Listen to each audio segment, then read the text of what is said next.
अस्सलाम वालेकुम। मैं हूं नादिया अनवर और उम्मीद करती हूँ आप सब खैरियत से होंगे। नाज़रीन, सारे प्रोग्राम्स और सेशंस को करने का मकसद जी, ये है आवाज आ रही है आपकी।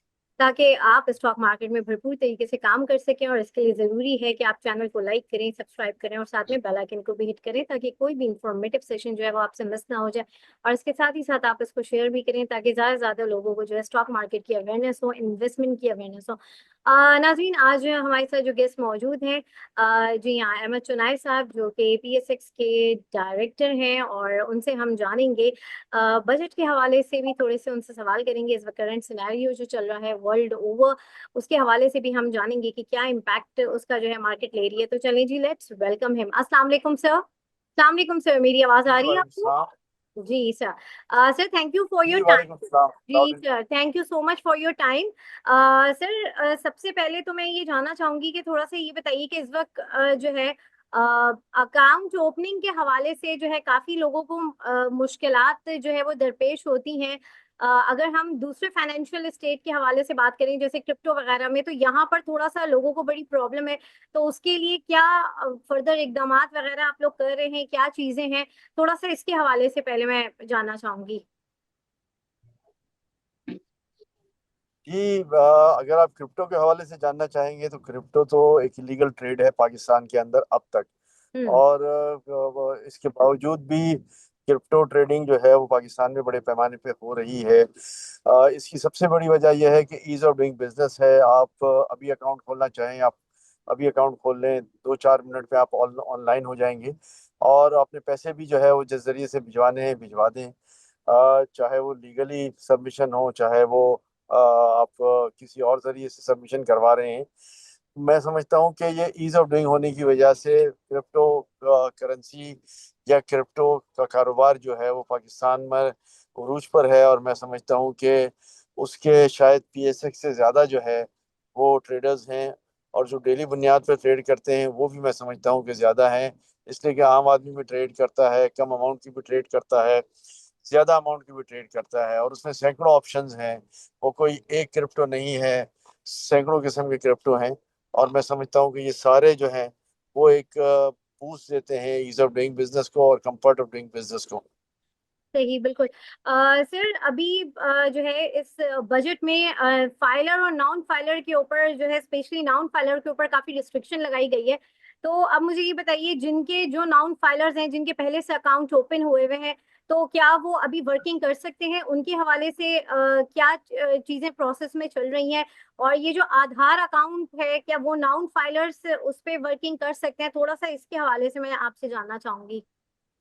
देखिए, अब नॉन फाइलर जो है वो, जहाँ तक मेरी इंफॉर्मेशन है और जो मौजूदा बजट कहता है और जो इस वक्त एग्जिस्ट कहते हैं, वो काम नहीं कर सकते। They have to be taken out from the mainstream, कि वो निकल जाए। और 30 जून से पहले पहले, ताकि 1 जुलाई से जो ये नया कानून इम्प्लीमेंट होगा उसकी जद में वो ना आए।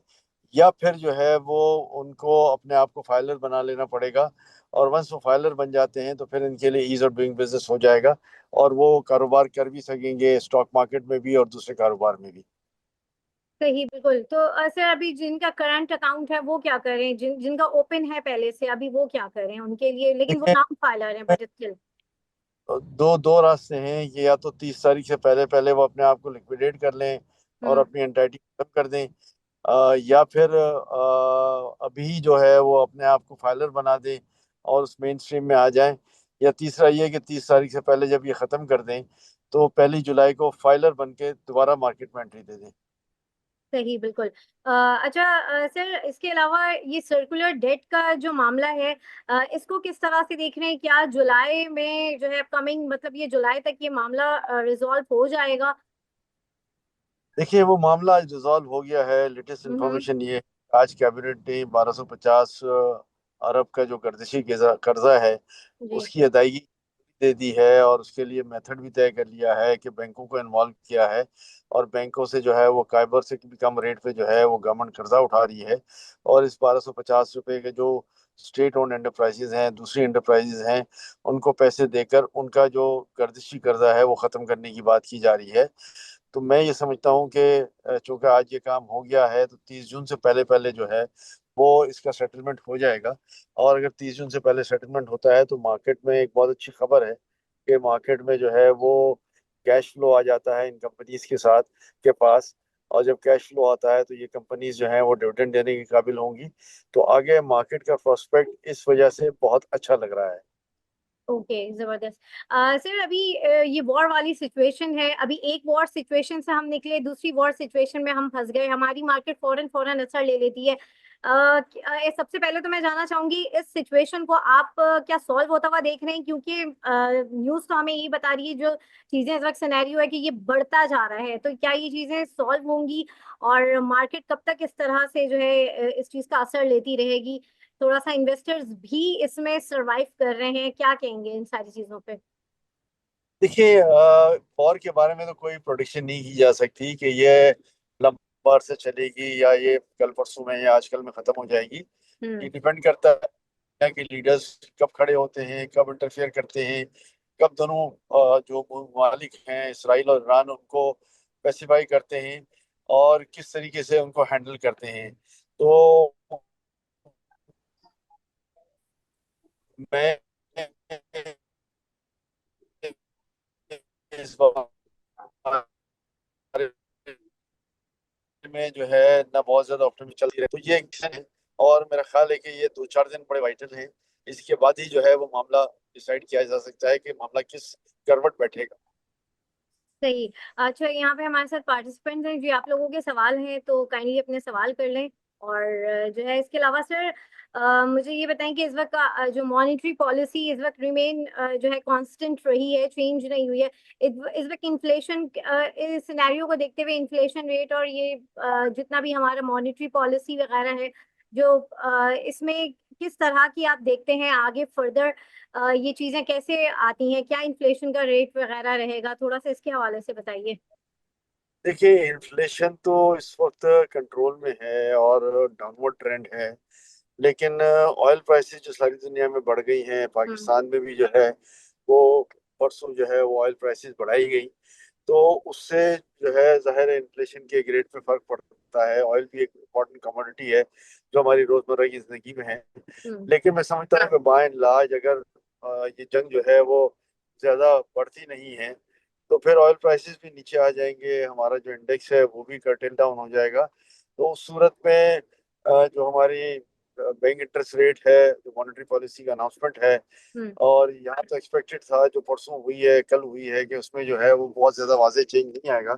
लेकिन आगे जाके जो है वो हमें वाजे चेंज नजर आता है कि नेक्स्ट जो मॉनेटरी पॉलिसी होगी, अगर इन्फ्लेशन की यही सूरत हाल रही तो फिर मैं समझता हूँ कि 1-आधा% और कमिंग मॉनेटरी पॉलिसी में जो है वो गिरना चाहिए। सही। तो इस वक्त सर अगर मैं इस वक्त ये बात करूं कि इस वक्त आपने कहा कि जो है ये वाली मॉनेटरी पॉलिसी का जो रेट है वो कट डाउन होना चाहिए। अच्छा, यहाँ पे हमारे पास कुछ सवाल आ गए। जी राजा अनीस साहब, जल्दी से अपना सवाल कर लें प्लीज।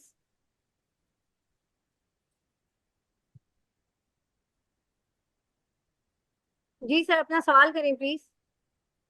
अच्छा, रऊफ साहब अपना सवाल करें। अस्सलाम वालेकुम सर। वालेकुम सलाम।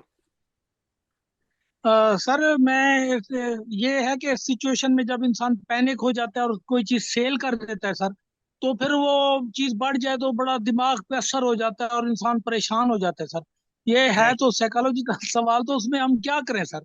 इसका तो जरा कोई हल बताएं सर, ताकि हम जरा अपने ब्रेन को ठंडा रख सकें। ये शुक्रिया। सवाल आप स्टॉक मार्केट के हवाले से कर रहे हो या दूसरे मामलात की वजह से कर रहे हैं? स्टॉक के ही मामले में। नहीं नहीं सर, ये स्टॉक मार्केट से जी, STPL आज बेचा है तो वो उसको अपर कैप मेरा हो गया, तो उसमें मेरा 1.5 लाख का नुकसान हो गया।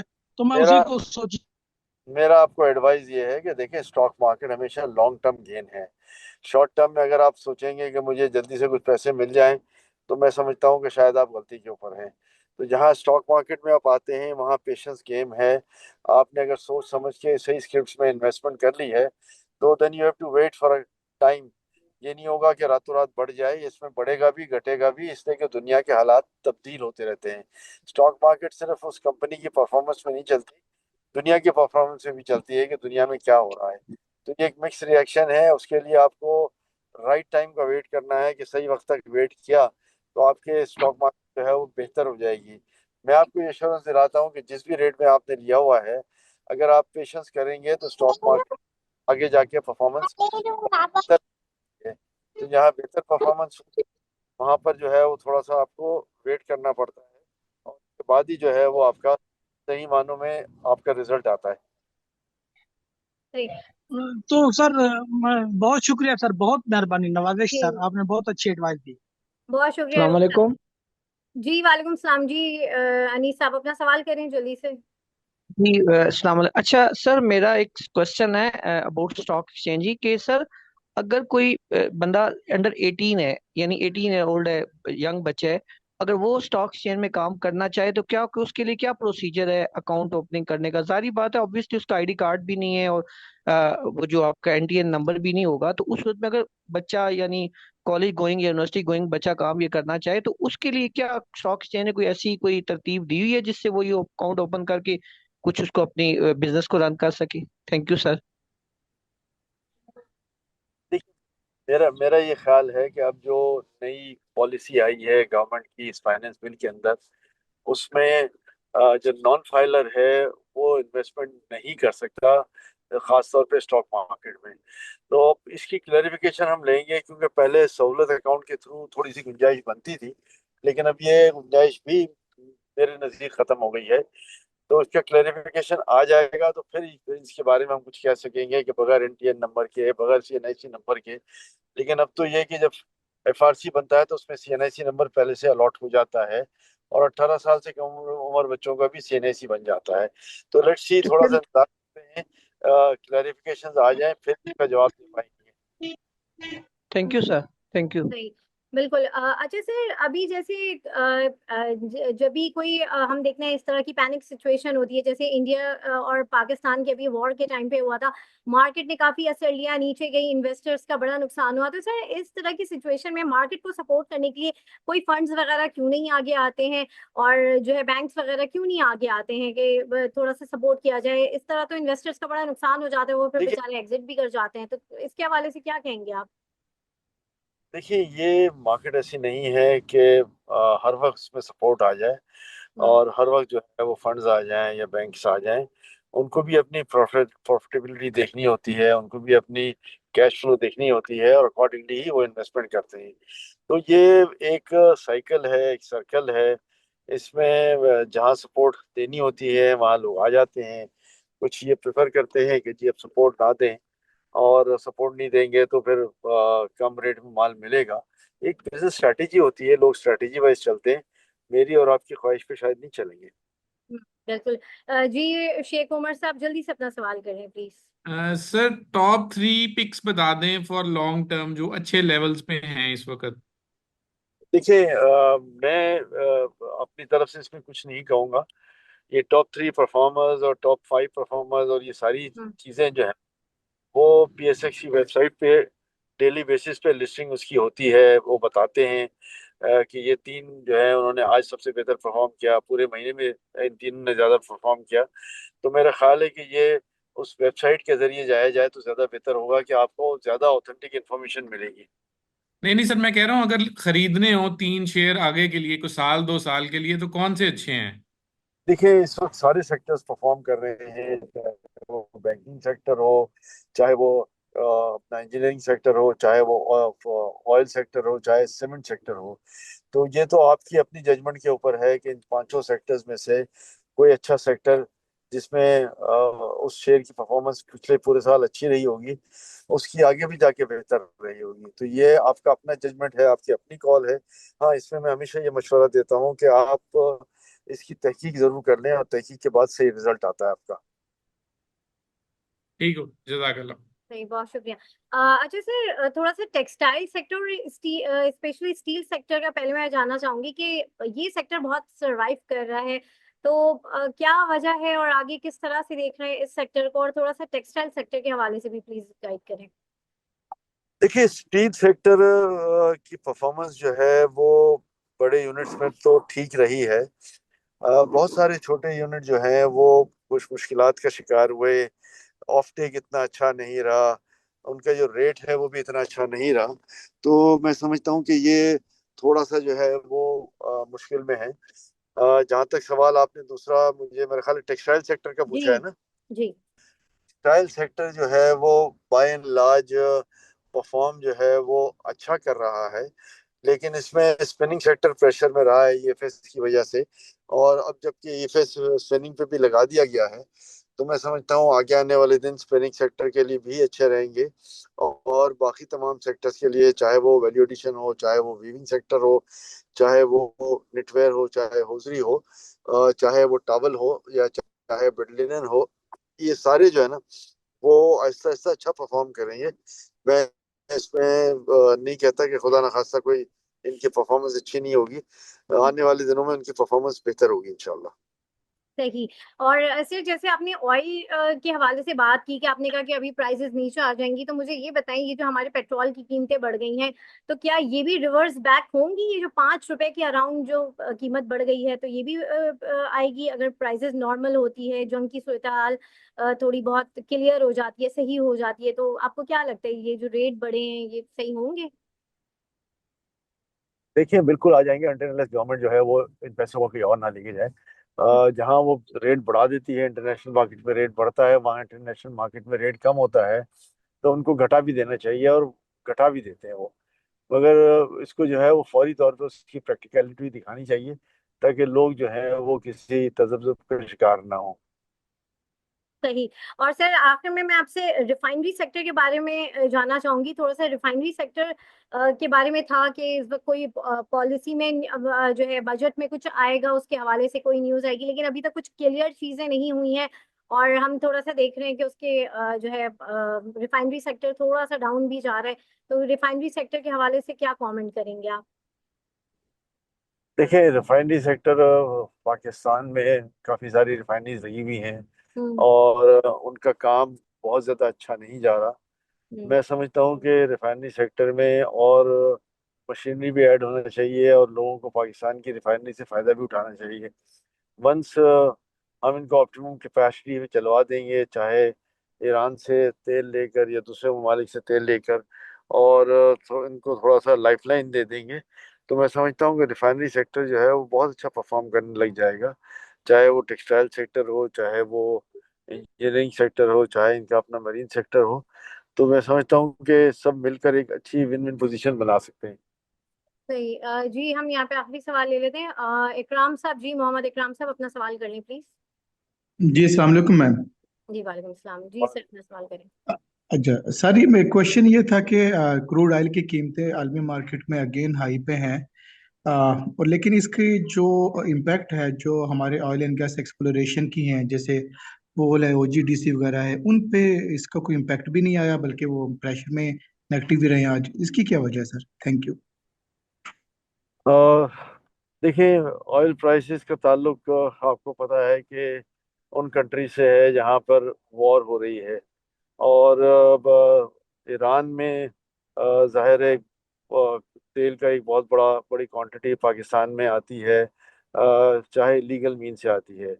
और फिर पूरी दुनिया में जो है वो ऑयल महंगा हो रहा है, इस एंटिसिपेशन में कि ईरान की प्रोडक्शन जो है वो बहुत कम हो गई है, पर पूरी दुनिया की प्रोडक्शन जो है वो इससे फ़ायदा उठाएगी, और अपने ऑयल के प्राइसेस जो हैं वो इंटरनेशनल मार्केट में बढ़ रहे हैं। उसका इफेक्ट पाकिस्तान पे भी आ रहा है, और वक्त के साथ साथ ये इम्पैक्ट जो है वो एक क्रिटिकल सिचुएशन भी अख्तियार कर सकता है। तो बाय एंड लार्ज हमारी लोकल फोर्सेस भी और हमारी इंटरनेशनल फोर्सेस भी हमारी ऑयल प्राइसेस को डिटरमिन करती हैं। और हमेशा हर एक को ये ख्याल रखना चाहिए कि ये ऑयल सिर्फ और सिर्फ पाकिस्तान की मीरास नहीं है, पाकिस्तान में कहीं से आता है, और पाकिस्तान में उसके उतार चढ़ाव के इफेक्ट भी जरूर आते हैं। सही बिल्कुल। सर अभी मुझे ये बताएं कि थोड़ा सा अगर मैं पीएसएक्स की बात करूं, अगर हम अपने स्टॉक मार्केट की एक डोमेस्टिक वहां का एक मसला है जो अक्सर खुद मैंने भी फेस किया है और अक्सर लोगों की मैं शिकायत भी ये देखती हूँ, थोड़ी सी पार्किंग का बड़ा इशू होता है। तो मतलब जो गेस्ट आ रहे होते हैं उनकी भी पार्किंग का इशू हो रहा होता है, तो ये इसके हवाले से कोई इकदाम क्यों नहीं होते हैं? देखिए अब रेलवे ग्राउंड है बराबर में, हम्म। वहाँ पर वो सड़क वगैरह अब दोबारा बन गई है। कल मुर्तज़ा वहाँ आए थे, और उनको जो है वो ऑनर किया था स्टॉक एक्सचेंज में ने वो सड़क बनवाने पर। मैं समझता हूँ कि अब थोड़ी सी पोजीशन आज से ईज आउट हो गई है, वो नई सड़क खुल गई है, और वक्त के साथ साथ फिर उसको और भी बेहतर किया जा सकता है। सही तो बाय एंड लार्ज जो है वो हालात बेहतरी की तरफ है इंफ्रास्ट्रक्चर वाइज भी। सही बिल्कुल।